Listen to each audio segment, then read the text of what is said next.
তো এই প্রজেক্টটাকে ঢেলে সাজানোর জন্য তাদের একটা মাস্টার প্ল্যান আছে। তারা জানে যে আমাদের একটা রেজিস্ট্যান্স তৈরি হবে। তো ওরা এটাকে আইডিয়া করে এটাকে কিভাবে সোসাইটিতে, যেমন কালচারাল লেগ থিওরি আছে, যে আপনি যখন একটা কালচারকে ডেস্ট্রয় করতে যাবেন, ওটাকে একটা প্রক্রিয়ার মধ্যে ডেস্ট্রয় করতে হবে, একদিনে সেটাকে সম্ভব না। অর্থাৎ কালচারাল লেগ থিওরি বলে যে আপনি প্রথমে ট্রুপস দিবেন, ম্যাটেরিয়ালস দিবেন, তারপরে সে আস্তে আস্তে একটা টাইম নিয়ে সে চেঞ্জ হবে। আগে ফার্স্টে তাকে আগে আমি কালচারাল শক দিব, কিছু কিছু শক দিব, তার সহনশীলতা বাড়াবো, কিছু রেজিস্ট্যান্স নিব, তারপরে ওইটাকে আবার ওই রেজিস্ট্যান্সটাকে মেনটেন করব, ওইটাকে ওইটাকে একটা ফিডব্যাক দিব। হ্যাঁ, ওইটা ওর মানে এমন এমন হবে যে আমরা যখন ধরেন শাউট করব, তখন তারা কি করবে, ওইটাকে নিয়ে আবার বলবে হ্যাঁ ঠিক আছে ঠিক আছে, ভুল হয়ে গেছে, সরি, এটা আর হবে না। সেম ম্যানারে আবার তারা ওইটাকে নিয়ে আবার সামনে আসবে। অর্থাৎ জিনিসটাকে মানে আবার আবার দাঁড় করাবে। এমন ভাবে একটা দিনে দিনে আমাদের মানে তাদের তো পরিকল্পনা মানে অনেক দিনের, একদিনের ২ দিনের পরিকল্পনা নিয়ে তারা তো এই প্রজেক্টে আসে নাই।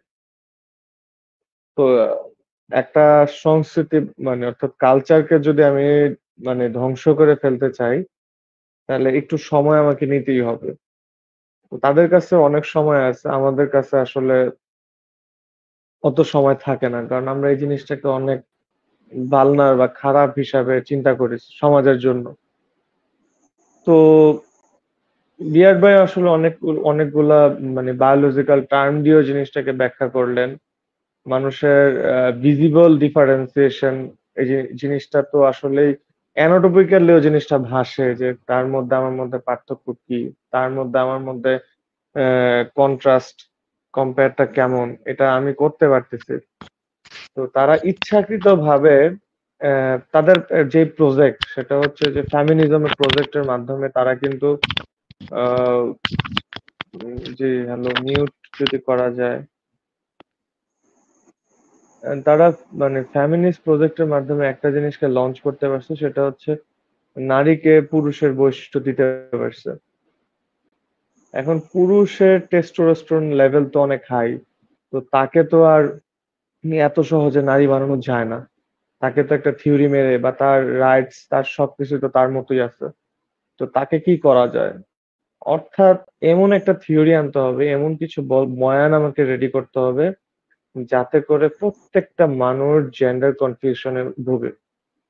আমি যদি মানে মানে ওদের কথাই হচ্ছে সবকিছুতে কনফিউজ থাকা, কোনো কিছুকেই স্থির মানে স্ট্যাটিক মনে করা যাবে না, কোনো কিছুর উপরে কনক্লুশন ড্র করা যাবে না। তেমন ভাবে ওরা মনে করবে যে ধর্ম আসলে কোনটা ঠিক, লিঙ্গ আসলে কোনটা ঠিক, হ্যাঁ, কিতাব আসলে কোনটা ঠিক, মানে আসমানি কিতাব কোনটা ঠিক, কোন প্রফেট ঠিক, হ্যাঁ, কে আসলে ঠিক।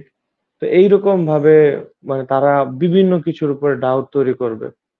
এই সন্দেহ বাতিকতাই হচ্ছে তাদের মানে মানে তাদের প্রিন্সিপাল, এটার উপরে তাদের সবকিছু দাঁড়ায় আছে। ইভেন তাদের মানে সায়েন্টিফিক ডিলেমা ওটার উপরেও কিন্তু দাঁড়ায় আছে। একইভাবে তারা যখন বলে যে আমি আমি সায়েন্টিফিক আলোচনা করতেছি, আমি সায়েন্সের আমি হোতা, আমি রিসার্চ বুঝি, আবার এরাই কিন্তু সায়েন্স ফিকশনের নামে এরা ইমাজিনেশন করবে উদ্ভট উদ্ভট জিনিস। হ্যাঁ, ইভেন যে জিনিসগুলা সুপার ন্যাচারালে পসিবল না, তারাও বলে ওই সায়েন্স ফিকশনের থ্রুতে ওগুলাকে এন্টারটেইনিং করে বিভিন্ন কিছু করে তারা কিন্তু ওগুলাকে প্রজেক্ট করবে। তো আমি বিয়ার ভাইয়ের কথা খুব মনোযোগ দিয়ে শুনতেছিলাম, ভাই খুব তাৎপর্য নিয়ে কথা বলতেছিলেন। এগুলার আরো আরো যদি ইলাস্ট্রেশন করা যাইতো আরো একটু ভালো হইতো। কারণ এই জিনিসগুলা মানে এত মানে অনেক আসলে জিনিসগুলার অনেক তাৎপর্য আছে, কারণ এগুলার ভারী কি কথা। এখন জিনিসটা আমাদের অডিয়েন্স লেভেলে ওই জিনিসটা এভাবে হিট করতেছে কিনা আমি জানি না।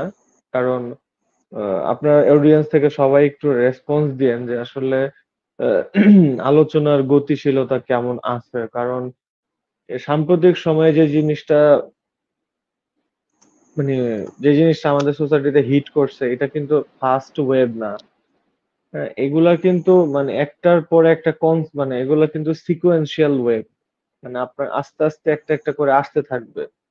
তো আপনি আজকে একটা ওয়েবকে প্রোটেক্ট করে দিছেন, একটা বাদ দিয়ে দিছেন, কিন্তু এটা চিন্তা করা যাবে না যে এখানে এটা শেষ।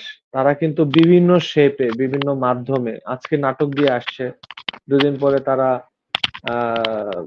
রাস্তায় নাটক দিয়ে আসবে, কয়েকদিন পরে তারা মিছিল দিবে, কয়েকদিন পরে মানে কয়েকদিন পরে তারা মানে ফেসবুকের মধ্যে বিরাট একটা হাঙ্গামা লাগাই দিবে। অলরেডি কমিউনিটি স্ট্যান্ডার্ডের নামে তারা এই রকমের রাইটস, এই রকমের অসভ্যতাকে হিউম্যান রাইটস মনে করা শুরু করে দিছে। তো এমন ভাবে তারা প্রত্যেকটা স্ফেয়ারের ভিতরে ঢুকে ঢুকে তারা কিন্তু জিনিসগুলাকে আস্তে আস্তে করে তাদের কালারে, তাদের রঙে কিন্তু নিয়ে আসতেছে। ইভেন যেটা আসলে সবচেয়ে বড় সমস্যা সেটা হচ্ছে আমাদের মানে নামধারী মুসলিমরা তারা অনেক সময় এরকমের কোশ্চেন রেজ করে যে হ্যাঁ ওইখানে ওই কালার দেখছো, তার তার এটার সাথে তার কি সম্পর্ক, তোমরা আসলে বেশি বেশি ভাবো। অর্থাৎ মানে যারা আসলে জিনিসটাকে অনেক বড় একটা ফেতনা মনে করতেছে এবং এটার লাইন চেইন ধরে এটাকে ব্লক করতে যাচ্ছে, এটার ফাংশনালিটির মধ্যে বাধা দিতে যাচ্ছে, তাদেরকে এরা এক ধরনের এক্সট্রিমিস্ট মনে করে।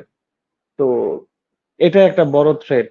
কারণ আমরা জিনিসটা এমন একটা মানে নর্দমার জিনিস যেটাকে লিবারাল ওয়েতেও ট্রিট করা যাচ্ছে না, আবার যেটাকে আমরা মানে খুব বেশি এক্সট্রিম হয়ে গেল তারা আসলে জিনিসটা নিতে পারতেছে না। তো এমন কিছু মেকানিজম ডেভেলপ করা যাইতে পারে কিনা যে আমরা এদেরকে এদেরকে মোকাবেলা কিভাবে করব, কারণ এরা লিবারেলটাও বুঝতেছে না, তাদের সাথে যখন আমরা স্ট্রিক্ট হয়ে যাচ্ছি তারা ওটা নিচ্ছে না। বোঝা যাচ্ছে যে তারা আসলে কোনোটাই নেয় না। কারণ ফিল্ডের মধ্যে কিন্তু লিবারেল স্কলাররাও আছে, আবার স্ট্রিক্ট এক্সট্রিম স্কলাররাও আছে। সো সে কিন্তু এমন না যে এক্সট্রিম এর থেকে সরে গিয়ে সে লিবারেল স্কলারের পাশে গিয়ে বসে আছে, বিষয়টা এরকম না, সে কিন্তু কারো পাশেই নাই। অর্থাৎ সে টোটালিটিটাকেই কিন্তু ড্র করে কাউন্টার করতেছে।